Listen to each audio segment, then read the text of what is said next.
Еліміздің ата заңы адамдардың құқықтары мен заңды мүдделерін қорғауға кепілдік береді.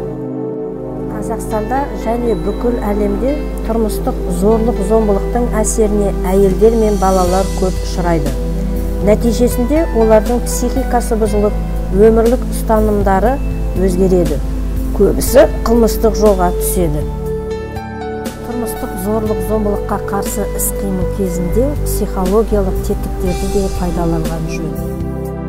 Бағытталған шаралардың қамтитын бірыңғай бағдарламаны жетілдіру қажет.